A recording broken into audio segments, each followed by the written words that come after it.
twongeye gushima Imana n'ubundi muri uyu mwanya kuko twongeye kubona umwanya wo kwegera intebe y'Imana. Imana ihabwe icyubahiro. Amen. Mbere yuko n'ubundi twakomeza n'izindi gahunda, reka dusenga Imana na mwene data Andrew atuyobora mu masengesho. Imana imumugisha. Haleluya. Baba yetu mtakatifu, Mungu aliye hai, Mungu naishi. Baba, tunakubariki, tunakutukuza tena mchana wa leo Jehova. Tunakupa sifa na utukufu kwa sababu unastahili. Tazama siku nyingine ambayo umeifanya, imekupendeza sisi kuwepo. Tuna kila sababu kwanza ya kukushukuru Mungu. Haleluya. Wewe uliyetupa kibali, fursa ya kuiona siku nyingine. Baba, sio kwa nguvu zetu wala akili zetu, sio kwa uzuri wetu, mfalme amani. Wako wengi walitamani kuiona, wako wengi ambao Bwana walikuwa wakuu, wako wengi walikuwa na elimu, wako wengi walikuwa na mipango mingi kama sisi, lakini hawakuweza Bwana. Baba, tujewazidi lolote, bali ni kwa neema na rehema zako. Ndio maana tunakushukuru mfalme wa amani. Ndio maana tuna sababu ya kusema asante. Wewe unaendelea kutupa pumzi, wewe unaendelea kutupa uhai na afya tulio nayo Jehova. Umelinda kila mmoja wetu. Umelinda ndugu zetu, umelinda familia zetu, jamii zetu walioko sehemu mbalimbali. Umeendelea kuwa pamoja nao. Tunakushukuru Mungu kwa ajili ya kila mmoja wao. Tunasema asante mfalme wa wafalme. Umekuwa nasi siku zote zilizopita. Umekuwa nasi usiku na mchana. Umetulinda na kila hatari ambazo ibilisi alikuwa ameweka mbele yetu. Umetulinda na magonjwa ya kila aina ambayo ibilisi ameweka mbele yetu. Mpaka tumesimama leo Bwana, ni kwa mkono wako Jehova. Ni kwa mkono wako Mungu uliye hai. Baba, tunakushukuru. Tazama tunakuja mbele zako tena Bwana wa majeshi, tuweze kukutukuza. Tuhurumie mbele ya yote. Ni dhambi zetu zinatutenga na uso wako. Ni maovu yetu yanatuweka mbali na wewe. Baba, tunakukaribia tena Bwana. Anza na kuturehemu.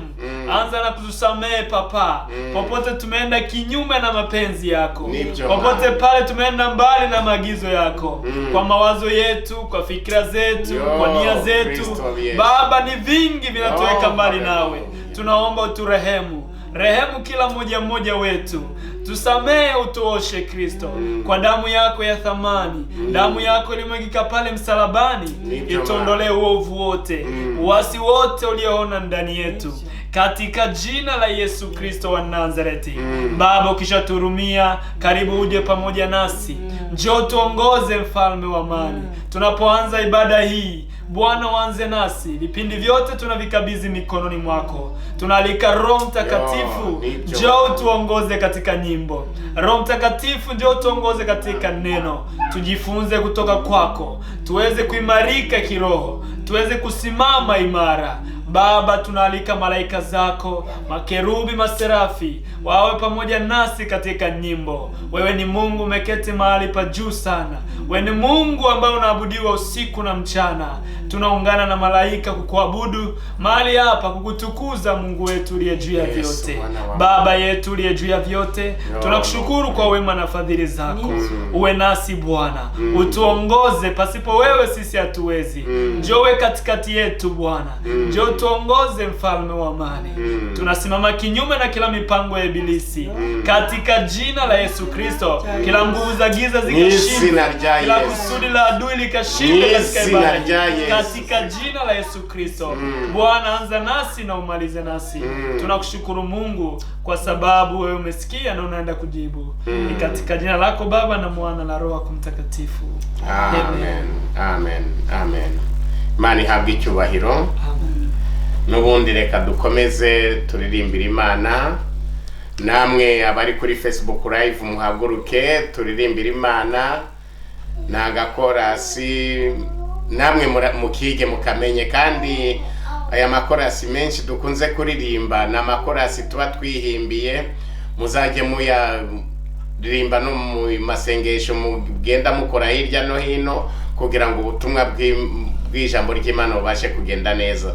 Cyane cyane ubutumwa bw'indirimbo buraryoha, uraryoha kuko indirimbo zifasha imitima ya benshi, indirimbo zigisha benshi, indirimbo zihumuriza benshi kugira ngo babashe gukomeza mu rugendo. Imana ihabwe icyubahiro. Amen. Amen. Na akaririmbo kavuga ngo hembura imitima yacu kugira ngo ihore igutegereje Mana.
Hano Siberia hemburi mitima yacu mana ihora igutegereje.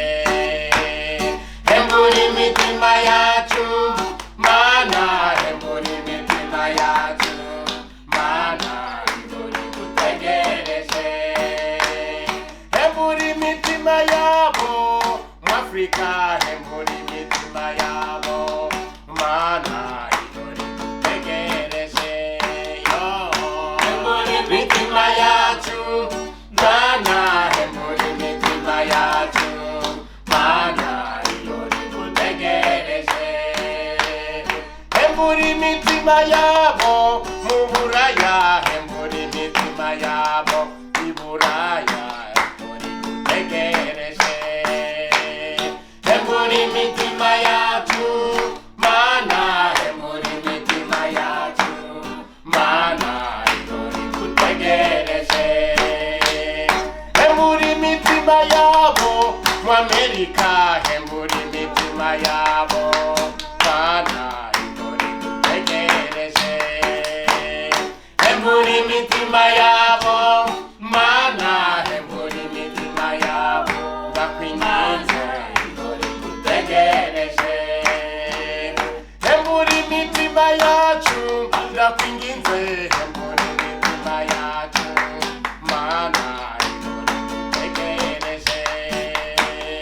Hembura imitima yacu mana, hembura imitima yacu mana ihora igutegereje. Hembura imitima yacu mana, hembura imitima yacu mana ihora igutegereje.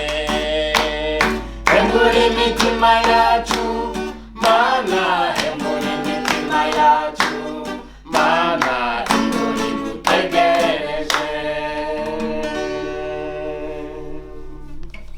Abaririmbyi barakoze, Imana ibaha umugisha.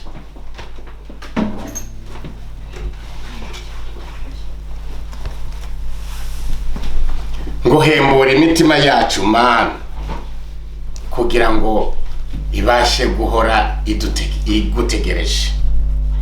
Ni isengesho, ni isengesho.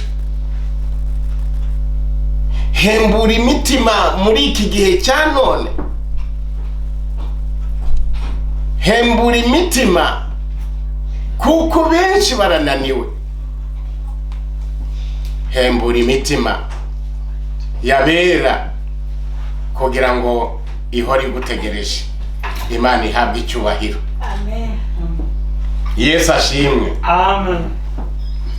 Tudatinze rero, reka dusome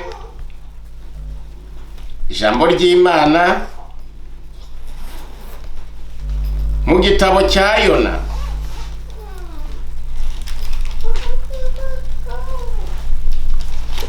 Igitabo cya Yona, igice cya mbere, tangirire ku murongo wa mbere tugeze ku murongo wa 6.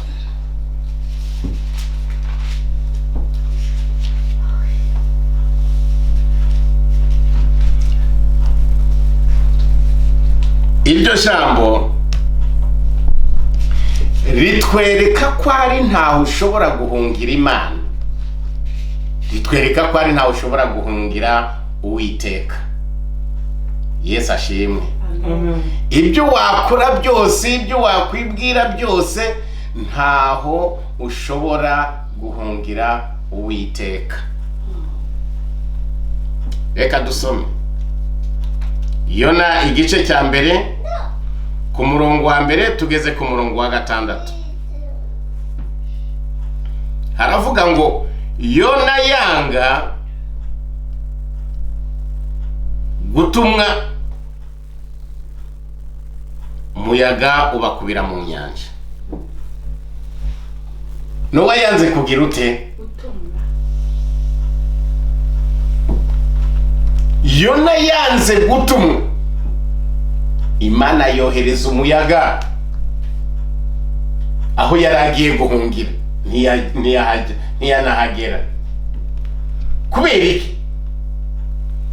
kuko Uwiteka Imana yashakaga ko amukorera. Aratubwira ngo ijambo ry'Uwiteka ryaje kuri Yona mwene Amitayi, ramubwira riti,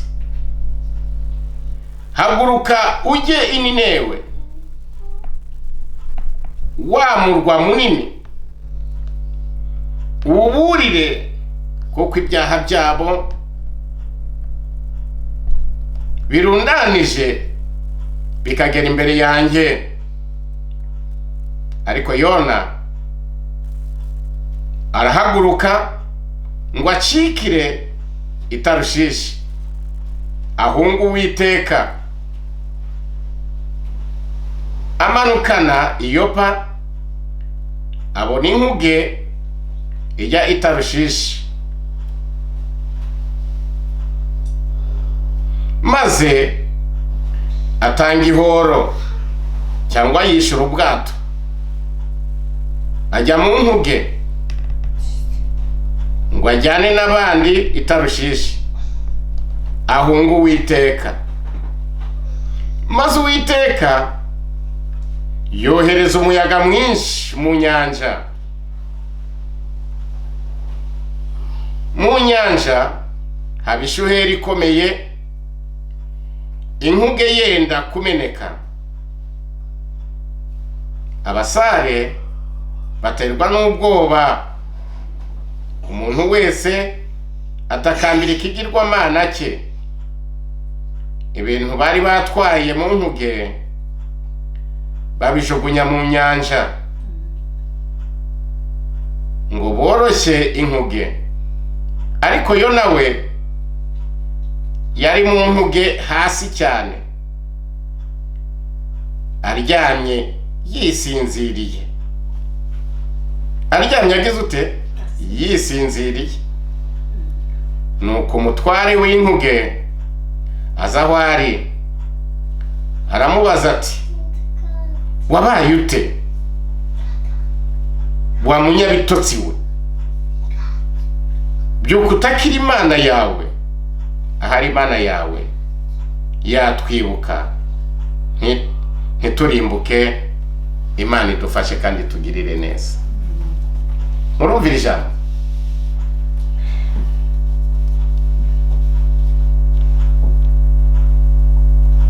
Ntabwo iri jambo ryoroshye.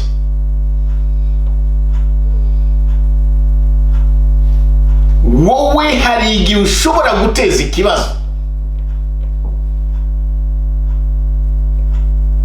bitewe no kutumvira Imana. Ijambo ry'Imana ngo ryaje kuri Yona.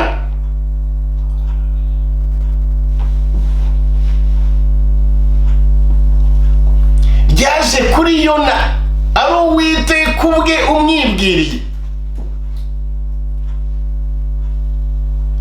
ngo genda i Nineve ugende uburire ubwoko bwanjye.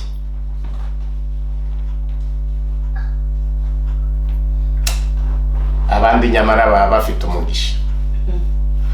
Kumenya ko waba uvugana n'Imana, kumenya kuvugana n'Imana byo byonyine ni ibintu by'igiciro. Sifa kwa Mungu. Amen.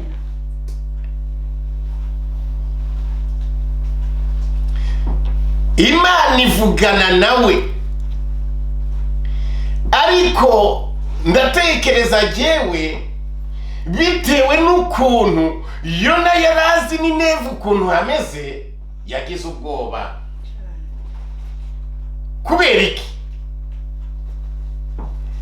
Birashoboka kuko bari abanyabyaha barenze urugero. Ijambo ry'Imana ryo riravuga ngo ibyaha byarirunzarunze ngo bigera imbere y'Uwiteka. Ubusambanyi bwari bwuzuyemo, ubujura bwari bwuzuye, ubwicanyi bwari bwuzuye. Yona yari yaravuze ubutumwa yararushye, ndetse akagira n'ubwo bwo kwivuga kuko birashoboka kuba hari bamwe bari bamumereye nabi. Turi kumwe? mwivugabutumwa ntugire ngo hari amahoro yuzabonamo nuvugisha ukuri.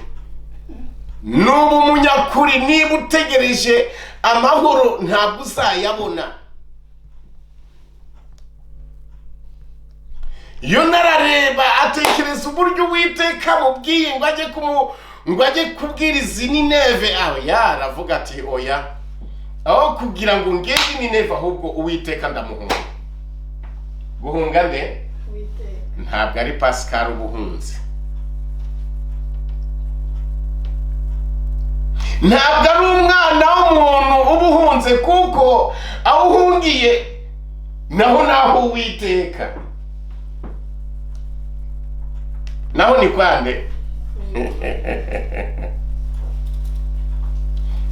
Hari ijambo ryongera nkunda riri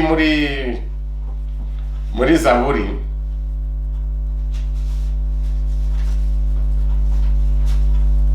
ngo naho isi yawe Mana ngo ni intebe y'ibirenge byawe. Isi ni intebe y'ibirenge byande, ni intebe y'ibirenge by'Uwiteka. Tekereza Uwiteka yicara ku isi gutya agashyira akaguru ku kandi ari kureba byose. Bwana asifiwe sana. Amen. Ari kureba byose, ari gusupervisa byose, nta kimucaho. Erega reka mbabwire, afite n'abakozi akoresha. Abamarayika nta kindi bamaze. Yagushizeho umumarayika wo kukureba uburyo ugenda, uburyo witwara, uburyo uvuga, ibyo ukora byose. Imbere y'Imana harahagazwe. Ntacyo uzabeshya Imana kuko byose. Hari umuntu ufite dosiye yawe ahora atanga situation za buri munsi, ntacyo uzitwaza. Yona ngo arahunze, ngo aragenda yemera gutanga amafaranga ya transport, aragenda yishura ubwato, arangije ngo ahungira i Tarushishi. Ntabwo ashaka kongera kubonana n'Imana, ntabwo ashaka kongera kumva ijwi ry'Imana. Oya, ntabwo ashaka kumva. Oya, Imana nimureke. Kwa kundi ujya uvuga ati Imana ndeka, ndarambiwe, ndabirambiwe.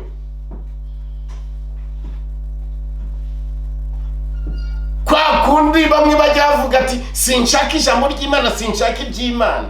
Wowe uzuri kubwira uwo ari we, uzuri kuvugana nawe.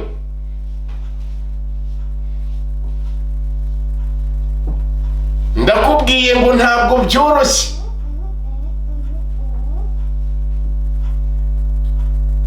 Uwo mugabo arahunga. Imana icyo yakoze ni igiki?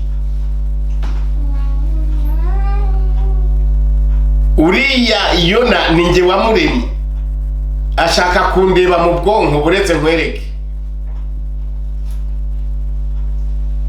Ubwo bwato yinjiyemo kubera we gusa. Kubera nde? Imana yohereza umuraba udasanzwe, umuraba udasanzwe. Ubwato bwajya kugenda rikada, ahubwo bushaka kurohama. Ubwato bwagenda bugakubita bukarura, bugafata amazi, bwagira gutya inyuma bukarura yana, ubwato buruzura.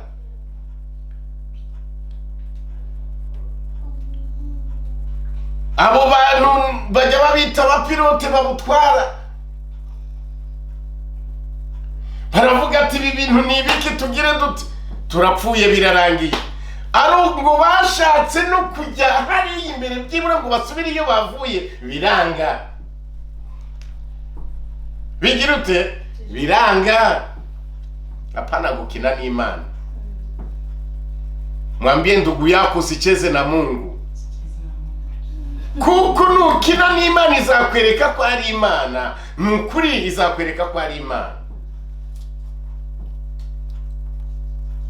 Imana iyo nyitekereje nukuri ndayitinya pe, kuko Imana mbona idasanzwe.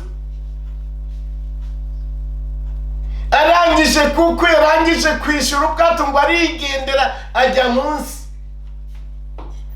Abandi barwana no kuvoma amazi babonye ibintu byanze. Umva ingorane zahabaye kubera Yona.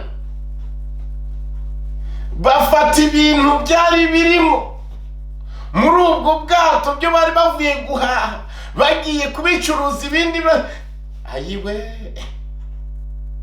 ngo babiroha mu nyanja. Muri kunyumva neza? Ibintu byo batangiye amafaranga barareba baravuga tuho kugira ngo tubure ubuzima, reka tujugunye ibi bintu byacu twaguze. Kubera nde? Imana ntabwo izakomeza kukwihanganira. Imana ntabwo izakomeza kukwihanganira. Ijambo ry'Imana Zaburi 50 iravuga ngo ibyo byose urabikora nka kwihorera, ukibwira ko mpawe nawe. Un jour uzabona ingaruka y'ibyo wakoze.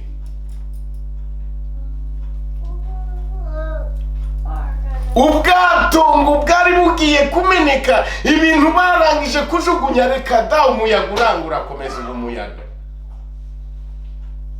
Ngo batangira gusenga ngo Imana zabo.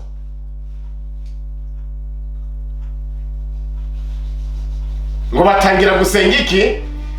Ngo ibigirwamana byabo. Niko ijambo ry'Imana ritubwira. Za mana zangirwamana z'abantu bagira, batangira kuzihamagara ngo uri hehe ma?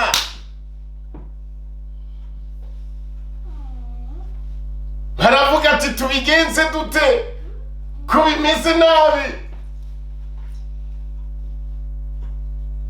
Dagoni ko tumerewe nabi waje ukadutabara. Reka Dagoni irumva se yageraho Imana irisa? Ahubwo Imana yaremye ijuru n'isi, oya ntabwo ishobora kuhagera.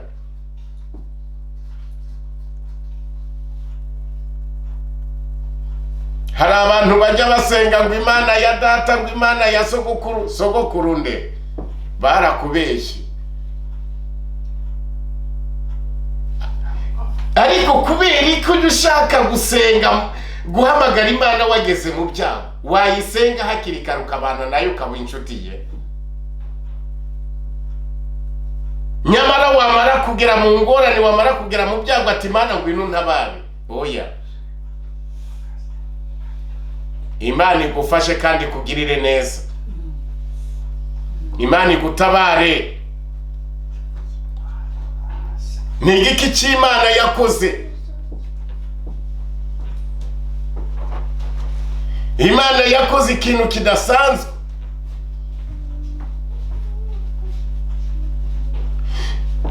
Yona ngo yararaho hasi ngo yisinziriye ngo afite ngo ari mu bitotsi.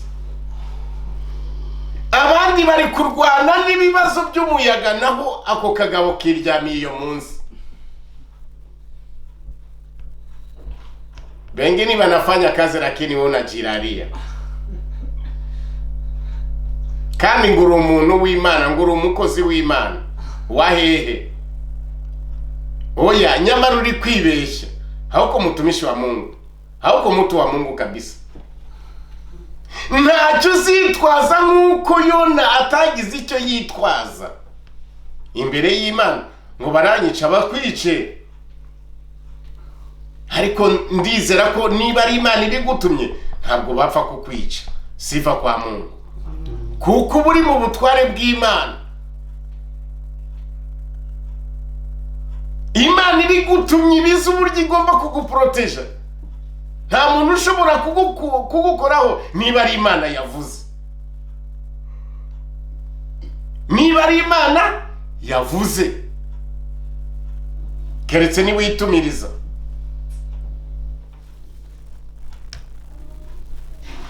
Imana idufashe. Yona ateza ikibazo munge, Yona ateza ikibazo, ibintu byose babijugunya mu nyanja. Ariko muri kumva,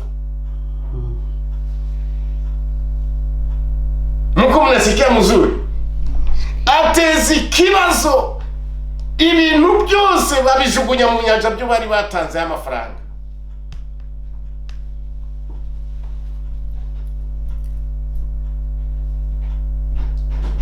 Nukuri guteza ibibazo mu itorero uyu munsi wa none, nukuri guteza ibibazo muri korari, nukuri guteza ibibazo mu murimo ukora, nukuri guteza ibibazo mu muryango.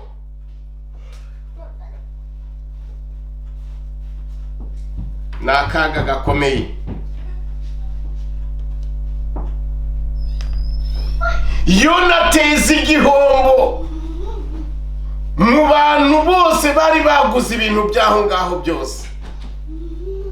Nyamara ushobora kubura ikibazo,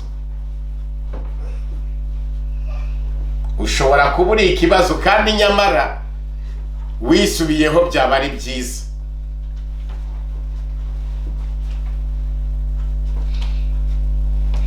Bwira mugenzi wawe ngo ntaho wahungira Uwiteka, ntaho ushobora guhungira Uwiteka nubwo wagira uti ibyo wakora byose ubikore, ariko ibyo byose Imana ibiri kukureba, ibiri kukureba.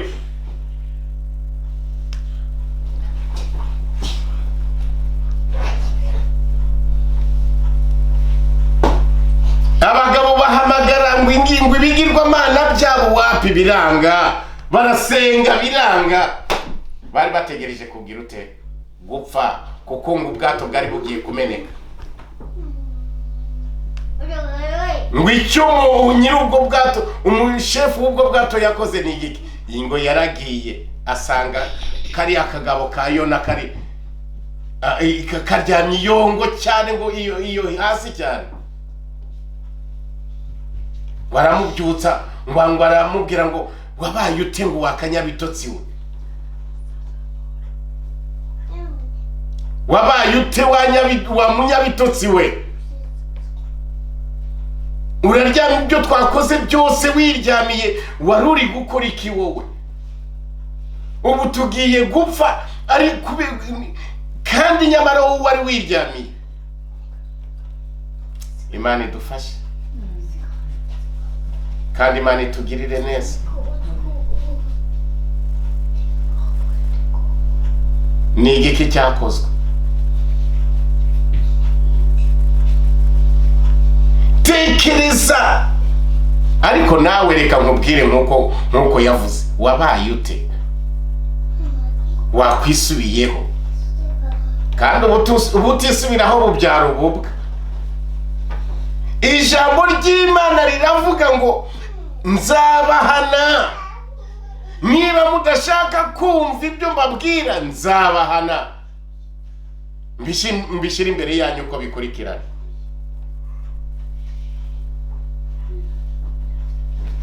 Nyamara Imana iragukunda, kuko yaguhaye ijambo ryayo, n'uyu munsi wa none aracyakwereka ijambo ryayo.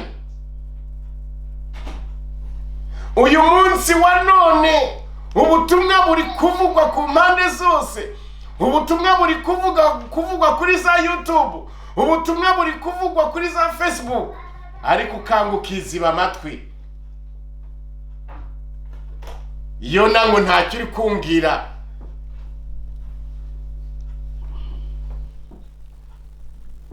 Birashoboka kuba uri gutinya ibiriho, birashoboka kuba uri gutinya amategeko ariho. Yona nawe nuko byagenze, avuga ati ntabwo nshobora kujya hariya ahantu, ntabwo ndi kumutekereza ariko ndatekereza ko ari uko bimeze. Avuga ati ntabwo nshobora kujya hariya ahantu batanyica, aho kugira ngo njye hariya reka nguhunge Mana. Imana se wayihungira? ntabwo bishoboka, ntaho wayihungira, ntaho wayihungira.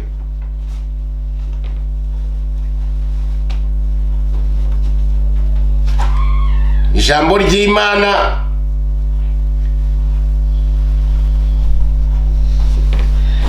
ngo baramubajije uruwa hehe, yababwije ukuri, arababwira tuzabyiga ubutaha. Arababwira ngo njyewe ndi umuheburayo. Arangije yongeraho ko ari umukozi wubaha Imana, ariko yarayubahaga se? Uze gusoma neza ngo aravuga ati ndi umuheburayo ngo wubaha Imana. Yari yayubashye se? Reka mbabwire, iyo umugabo ataranirwa agaramye agira ngo ijuru riri hafi. Umuyaga mu bwato iyo hari mu nyanja, iyo umuntu ari mu nyanja umuyaga ukaza, aba ari ibibazo bidasanzwe. Ubwato usanga buri kugenda gutya, ayiwe, cyangwa bukagira gutya, wagagira gutya bukazana amazi, bwajya hano bukazana amazi, ukavuga ati turapfuye. Nagiye kuvuga ubutumwa muri Tanzania, aho bita Mwanza. Nahamaze amezi 2. Rimwe tujya kuvuga ubutumwa mu kindi kirwa cyaho Mwanza. Twajyanye n'undi mukozi w'Imana, tujyana n'undi mupasiteri waho ngaho wari utujyanyeyo kugira ngo tujye kuvugayo ubutumwa.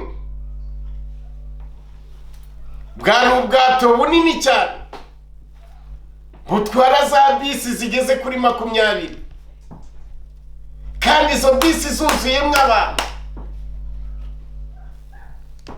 Ubu bumodoka buto ntiwabubara, abantu buzuye hasi no hejuru.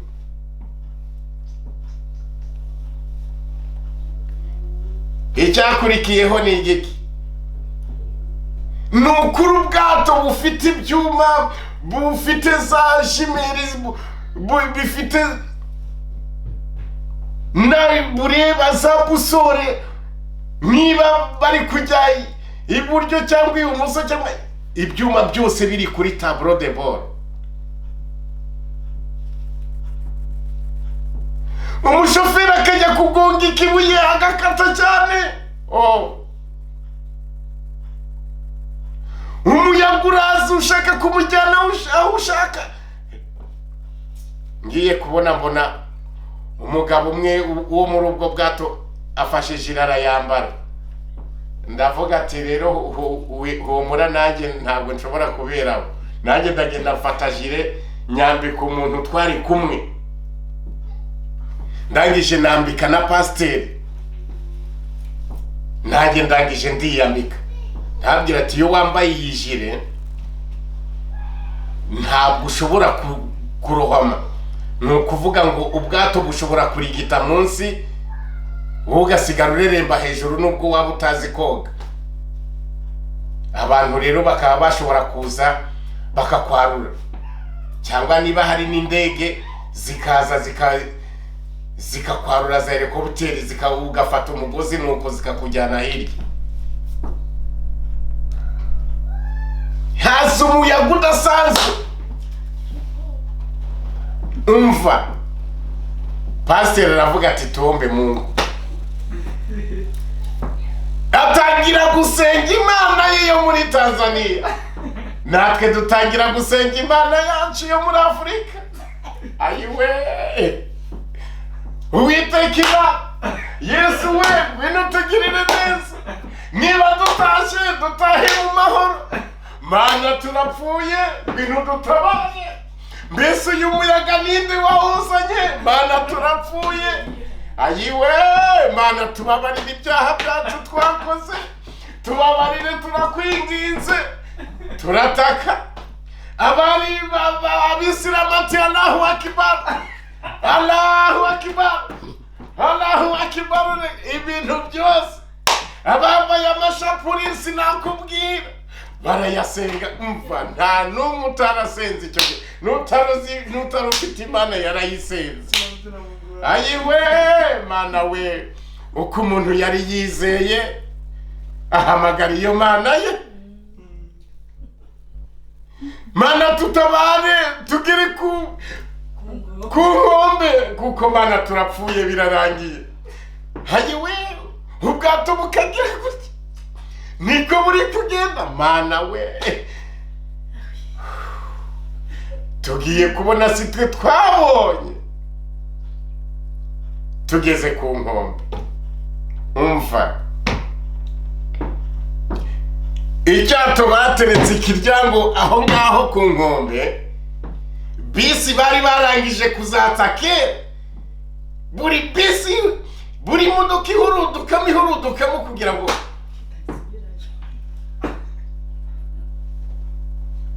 abantu b'ubwato bazirika ubwo bwato kugira ngo budasubiranye. Ariko amasengesho twasenze aho hantu ntasanzwe. Twavuyemo imitima yatuvuyemo, kuvuga ati twari dupfuye. Imana niyo yihesheje icyubahiro kuko byari byarangiye. Ariko buri wese yari yahamagaye Imana cye. Kuki uri guhamagara Imana ari uko wageze mu kibazo, kandi Imana yamara kubigukorera ukongera ukibagirwa. Nakaga rero ufite, nakaga ufite,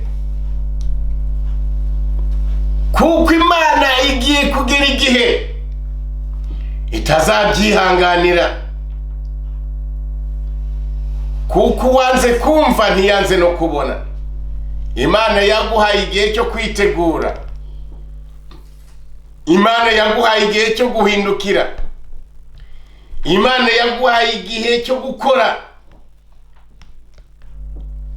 Imana nta kitagukoreye,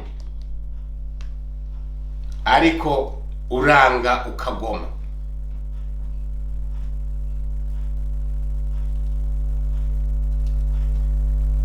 Ijambo ry'Imana riratubwira ngo uko ubonye umujura wishimira kubana nawe, uko ubonye umusambanyi wishimira kubana nawe, uko ubonye umunyamagambo wishimira kubana nawe, bakumaze n'imbaraga,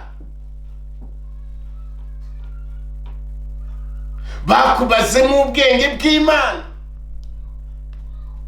Usigaye uri igikonkobote hariya, usigaye uri ingunguru irimo ubusa.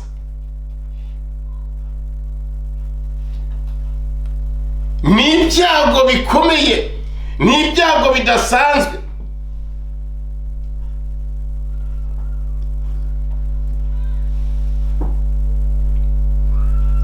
Ibyo kwitwa umukirisitu ntabwo uzabyitwaza igihe cyose, kuko ntacyo bibaza kwambara izina ry'igikirisitu utihana ibyaha, udakiranukira Imana, udakiranuka na bene so.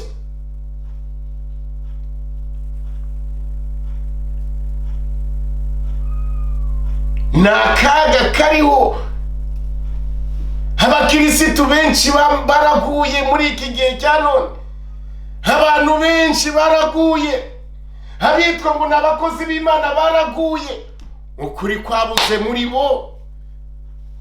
Abarimu nabo ni nk'uko, abanyamasengesho ni nk'uko, abahanuzi nabo ni nk'uko. Ariko umva,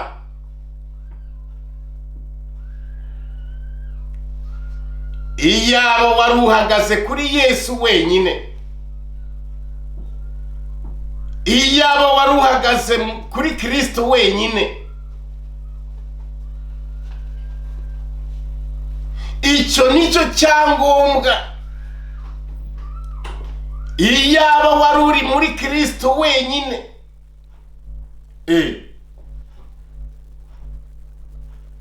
ngo umugore wanjye yarangushije, wari waraguye kera.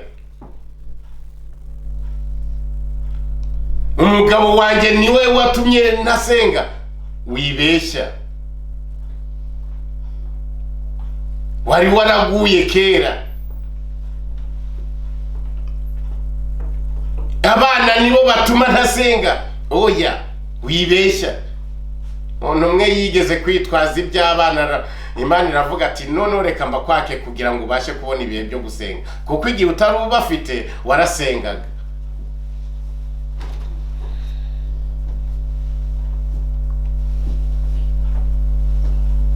Imana ntabwo ikinada, Imana iramumwaka.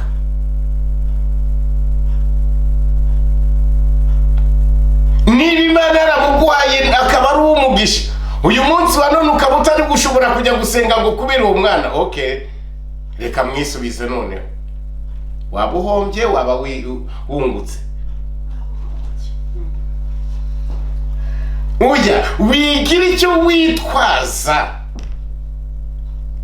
Ntabwo ndi kuririmba kubera perezida wa korali. Perezida wa korali agutwaye iki? Mbone yuko na muzigo wake afite umutwaro we, nawe uramugoye. Afite ibibazo bye, nawe biramugoye kuko yambaye umubiri. Ntacyo uzitwaza kuri we, ahubwo impamvu witwaza ibyo nuko utaragera muri Kristo. Ntabwo wari waba muri Kristo neza, ntabwo wari wicara muri Kristo. Oya, ntabwo uri muri Kristo. Ntukabeshye rero ngo uramuzi. Umuntu uri muri Kristo neza, cyangwa se umuntu uri mu gakiza neza, nta nzitwaza agira.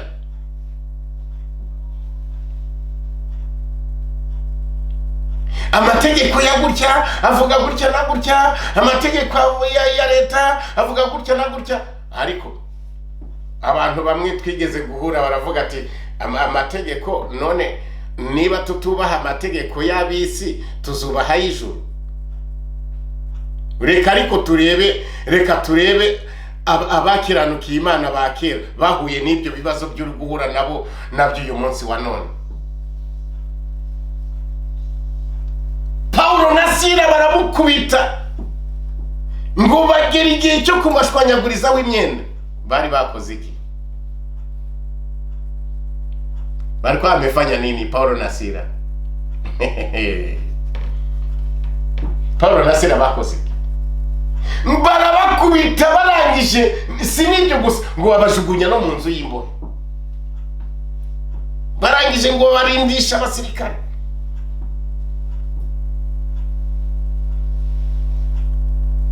Jambo ry'Imana ritubwira ngo iki? Bagezemo nubwo bari babakubise inyama zikanduka, ngo bageze mu nzu y'imbohe ngo bararirimba. Muri uko kuririmba icyerekana ko bari hamwe n'Uwiteka Imana. Byagenze bite? Milango ya gereza inafanya nini? Inafunguka.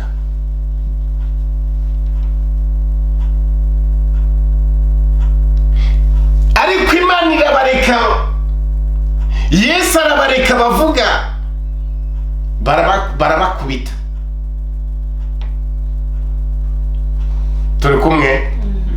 Yesu ashimwe.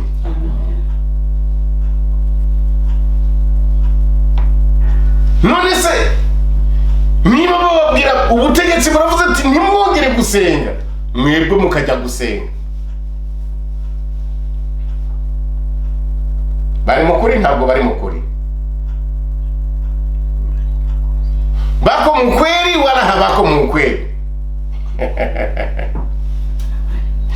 Petero na Yohana nta n'ikibazo bari bakoze, ari uko bakoreshejwe imirimo n'ibitangaza ku muntu wari umaze imyaka n'imyaka arwaye, cyangwa se ari ikirema cyasabirizaga ku rusengero. Petero na Yohana nta mafaranga bari bafite. Cyo kirema barakibwira ngo twebwe nta mafaranga dufite, ariko icyo dufite turakiguha, sifa kwa Mungu. Amen. Baravuga ngo mu izina rya Yesu haguruka. Yagize ute? Yarahagurutse. Ibitangaza byose birakoreka, ibitangaza abantu bose barabibona. Ariko reka mbabwire, ntabwo uzi ijambo ry'Imana, nta gakiza urabona. Ni ukuri, nubwo uvuga ngo ufite agakiza. Abambere bahagurutse ni abanyamadini. Uzasome mu Byakozwe n'Intumwa ibice 3. Abanyamadini, abapasitoro, abari bagira ute?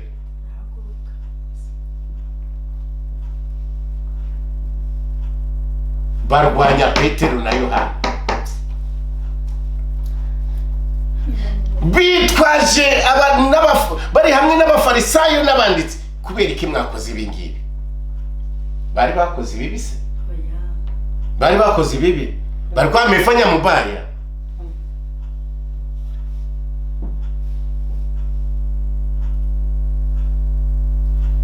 Nakaga gakomeye cyane. Abanyamadini barahaguruka. Kubera iki?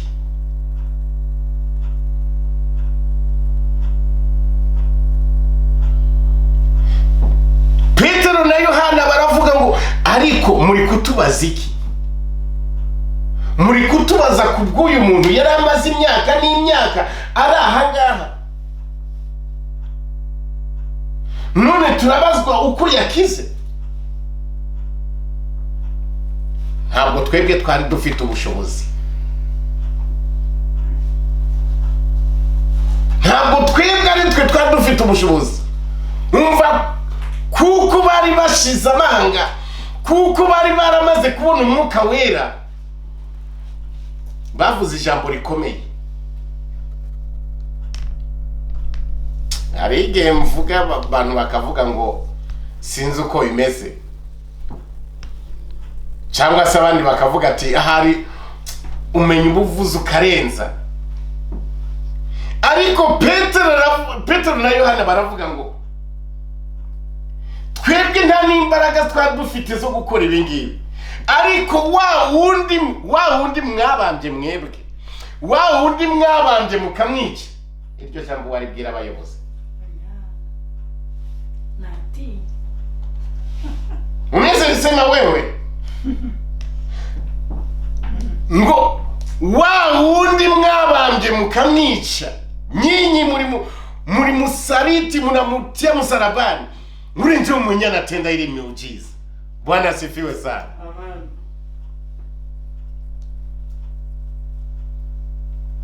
Bose bahari abantu bakomeye cyane, bango babashize hagati. Ntabwo bari hano muri uyu mubiri. Uwo ni ukoze ibyo bitangaza, ntabwo ari twebwe. Sifa kwa Mungu. Iri kumwuka kuri mukore. Niba utari washira ubwoba, umva nta mwuka w'Imana ufite, ntuzabeshye. Kuko umwuka w'Imana uzagukomeza, umwuka w'Imana uzagushoboza, uzatuma uvuga n'ibyo utakagombye kuvuga. Ariko kubera ubwoba bwakubatsemo, kubera ko utari muri Yesu neza, kubera ko nta mwuka wera wari wabona, niyo mpamvu ugendera mu kigare. Hauyaokoka nzuri. Uliingia kwa dini lakini hauyaokoka. Ngo barabakubita, ngo barangije kubakubita, ngo babashira mu nzu y'imbohe. hari amagambo yabonetse aho hantu ngo baragenda ngo bajya mu nama zabo. Bariya abantu kubera iki batubwiye ibi ngibi? Ni ukubera iki batubwiye amagambo akarishye gutya? Kandi yari akarishye koko. Ngo umwe aravuga ngo yewe, ngo murimenye bariya ngo babanaga na Yesu. Sifa kwa Mungu. Nubana na Yesu uzagira ubutware. Ngo kandi noneho ngo bamenya, bibuka ko batigeze biga bagera no mu ishuri, ariko bari bafite ishuri ryande rya Kristo. Ngo bibuka ko batigeze biga, hari abari babazi neza kuko babanaga na bicyo gihe. Ngo bamenya ko batigishijwe, ngo ariko ngo bibuka ko babanaga na Yesu. Ngo ni Yesu bakoreye ibitangaza. Noneho ngo barangije ngo barabakubita, ngo barababwira ati ntimuzongere kuvuga izina rya Kristo, izina rya Yesu hano muri aka gace. Ntimuzongere kuvuga izina rya Kristo hano. Umuntu umwe aravuga ngo mu rukiko ntabwo bavuga izina rya Yesu. Oya, ntabwo ari byo.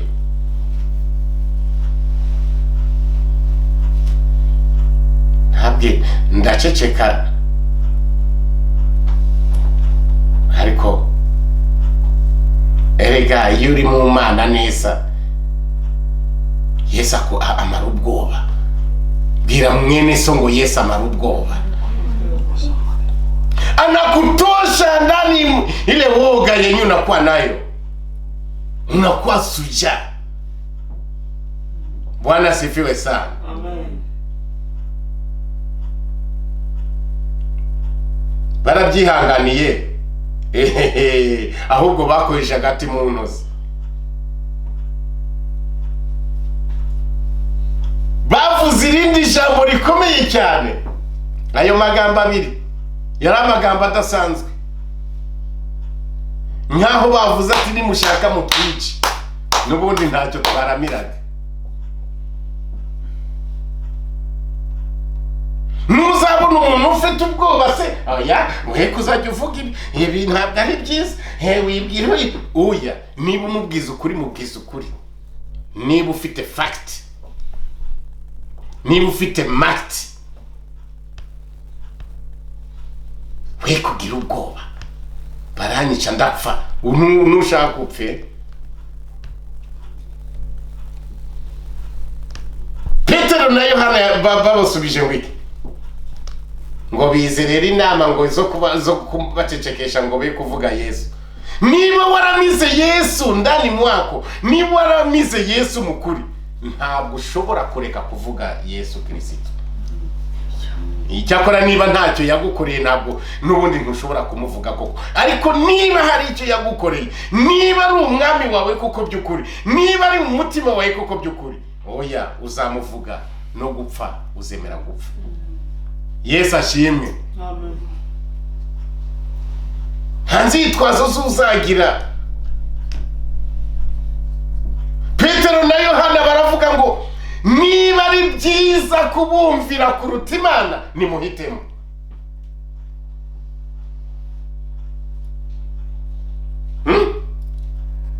Umva ukuntu bababwiye ngo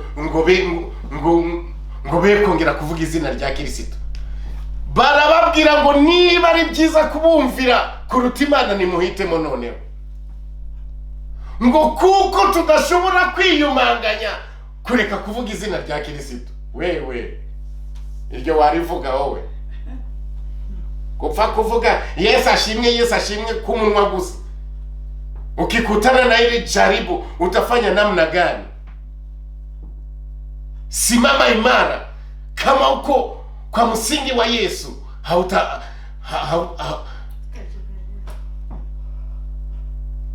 hautaogopa chochote. Bwana asifiwe sana. Amen. Nimuhitemo, kuko njyewe umugabo namize ntabwo nshobora kumureka, nzamuvuga mpaka. ngo babuze uko babigenza ngo barabarekura, ngo kuko inkuru yari yamaze kwamamara hose ko cya kirema cyakize. Yesu ashimwe. Inkuru yamaze kwamamara ko uri umukozi w'Imana, inkuru yamaze kwamamara ko uri umukirisitu, inkuru yamaze kwamamara ko uri umuririmbyi, inkuru yamaze kwamamara ko uri umunyamasengesho, ariko waraguye wasubiye inyuma.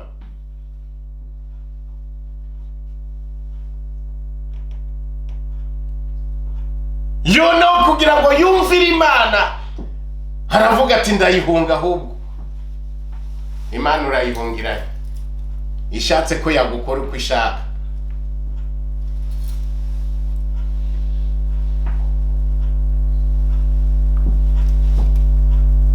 Ibintu byinshi umaze guhombya, abantu benshi umaze guhombya, abantu benshi umaze kuvana mu gakiza kubera imirimo yawe mibi, kubera imvugo zawe mbi, kubera kunegura kwawe, kubera kubeshya kwawe, kubera kuvuga nabi kwawe.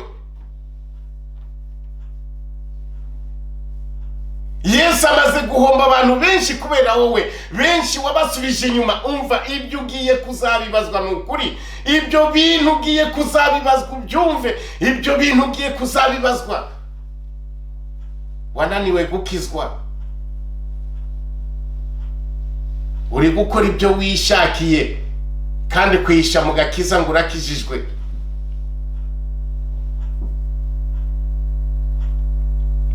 Abenshi bamaze guhomba ku bwawe, agakiza kamaze kubavamo kubera wowe. Bari abantu basubiye inyuma kubera wowe, bizakurushya kubagarura, bizakurushya. N'ikimana igiye kukubaza rero.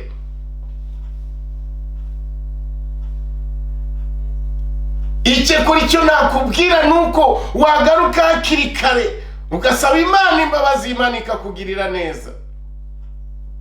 Yona byagezaho yibwira ko ari ibintu byoroshye, abonye ko abo bantu b'ubwato bameze nabi.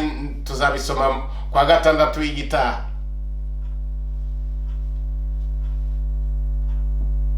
Aravuga ati oya, njye nubwo ndi umuheburayo nanze kumvira Uwiteka, ninjye ubateje iki kibazo. Iyaba wamenyaga ko ari wowe uteje ikibazo ukisubiraho hakiri kare, Imana yagutabara kandi ikakugirira neza. Wewe nyine aravuga ngo nimunterure munjugunye mu nyanja,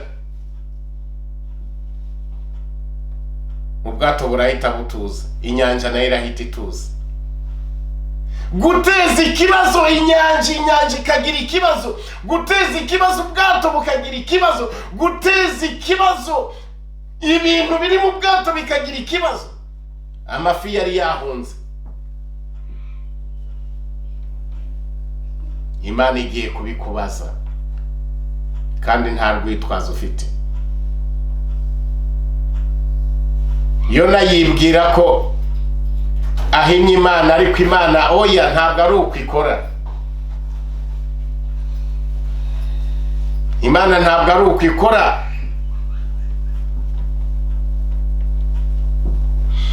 Itorero rya Kristo riri gutukwa kubera wowe.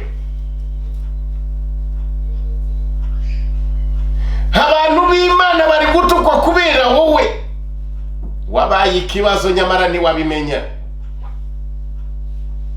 Yona yari ikibazo mu bantu bose, ateza ikibazo.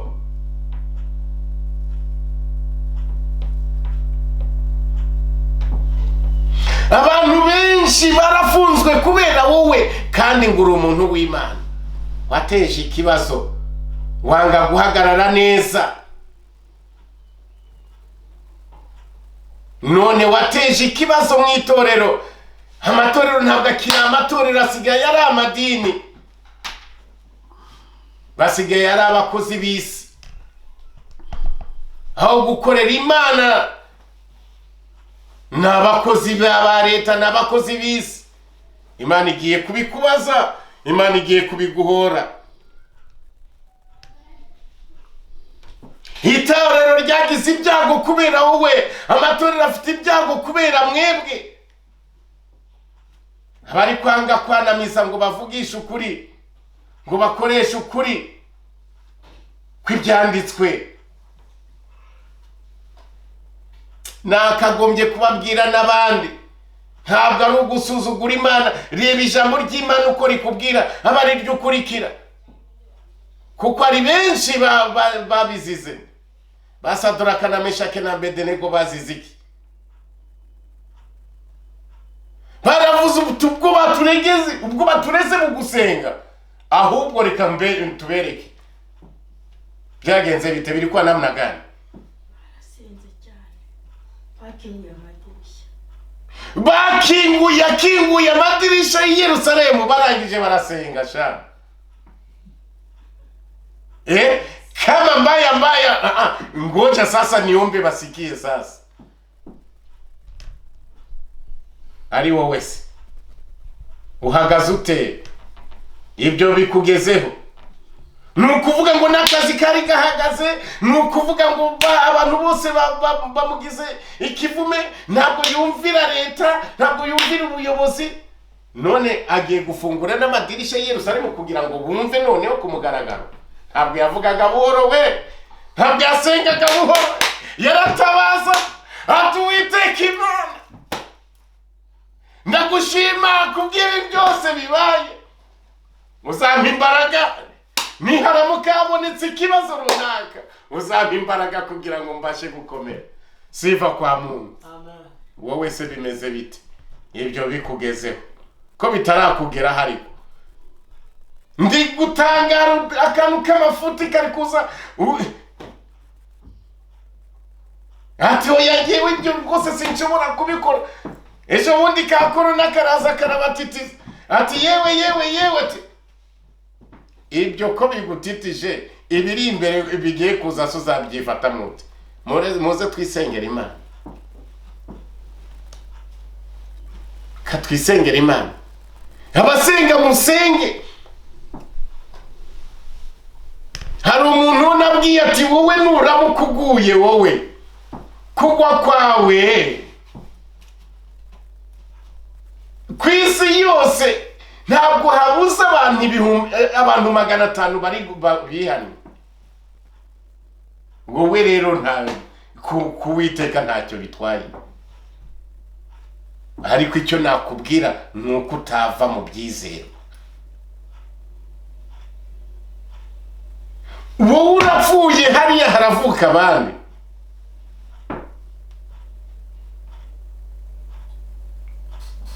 Abantu 10 barapfa hakavuka 1000. Niko bimeze cyangwa ntabwo ariko bimeze? Mwisi niko bimeze. Urava mu gakiza, hariya haravuka abandi bana mu gakiza barenze wowe. Niyo mpamvu ijambo ry'Imana rivuga ngo si bose bavuga mwami, si bose bazagera mu bwami bwo mu ijuru, ahubwo keretse ukora ibyo Data mu ijuru ashaka. Bariya nubwo bigaragara ko ari abana bato imbere y'Uwiteka arabareba akabishimira. Sifa kwa Mungu. Kuruta wowe udashaka kwihana, kuruta wowe utari kwihana. Muhaguruke dusenge Imana.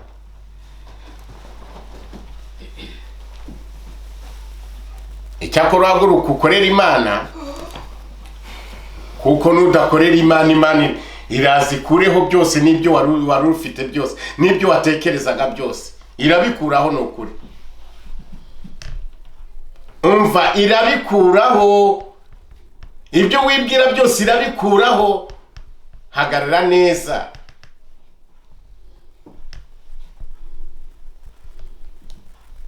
Imana itegura urufi, njya mvuga ngo ni barene. Hari ibyo twize mu ishuri ngo ibifi binini bishobora kumira abantu 10. igifi cyitwa marene kwasama gato gusa umuntu akajyamo. Imana atereka nkumvishe sha wa kagabo ngo amara iminsi 3 mu rufi, amazi ariko yamunize. Icyakora Imana ntiyamwica. Imana ntiyamwica, anamaliza siku 3 katika tumbo ya nini, ya samaki, usiku na mchana. Hapana gukina n'Imana. Bwira mugenzi ngo gukina n'Imana. Usicheze na Mungu, kwani Mungu hacheze. Turababara kubwo gusubira inyuma kwanyu. Turababara kuko mutari gukizwa neza nkuko bikwiriye. Niyo mpamvu turi kuvuga uko bukeye nuko bwije, kugira ngo habeho guhinduka. Imana ibaho umugisha. Mana turagushima. Iri ni ijambo ryawe, ntacyo nakongeraho kandi nta nicyo nakuraho. Ndakwinginze kugira ngo Mana ubabarire buri wese waba warasubiye inyuma, ubabarire bamwe mu bakozi baba barasubiye inyuma, ubabarire abaririmbyi baba barasubiye inyuma, ubabarire abanyamasengesho baba batagisenga, ubabarire Mana bavuga ubutumwa batakivuga ubutumwa nkuko bikwiriye. Abo bose ubabarire Mana. Abari kumva ijambo ryawe muri uyu munsi wa none, abumvise ijambo ryawe muri uyu munsi wa none, ndakwinginze kugira ngo bakebure, ndakwinginze kugira ngo bagirire neza. Data wa twese uri mu ijuru, utari wabakubita, utari wabahana ibihano, ndakwinginze kugira ngo Mana bagirire neza, mubareba n'amaso y'imbabazi, iri jwi ry'impanda ndakwinginze kugira ngo ribahindure. Mana Data wa twese, amazina yabo yongere yandikwe mu gitabo cy'ubugingo. Hamagara benshi Mana, hamagara benshi, hamagara abasore, hamagara abagabo, hamagara abakobwa, hamagara abagore mu izina ryawe Yesu. Ndakwinginze kugira ngo ijambo rye ribashe gufasha benshi, ijambo rye ribashe guhindura benshi. Vana mu bantu mu gihirahiro mu izina ryawe Yesu, vana abantu mu rungabangabo mu izina ryawe Yesu. Ijambo ryawe abari ryo bakurikira, kuko Mana ijambo ryawe niryo nzira itugeze mu bwami bwo mu ijuru. Urakoze Yesu, ukomeze uduhe umugisha uyu munsi, uduhe umugisha muri byose, ukomeze utugirire neza. Ndagushimiye kuko uri Imana nziza kandi ko witeguye kutugirira neza. Utwambika imbaraga, urwanye ibiturwanya Mana, kubite hasi byishyira hejuru. Mana dukomeze kandi utuyobore nk'uko ushaka no gushima. Ndagushimiye kuko uri Imana kandi witeguye gukora ibirenze ibyo tugusabye. Nk'umugisha buri wese wamaze kumva ijambo ry'Imana. Dusengeye Mana n'abandi bose abari kure n'abari hafi, mu izina rya Data wa twese n'Umwana n'Umwuka wera. Amen. Amen. Amen. Amen.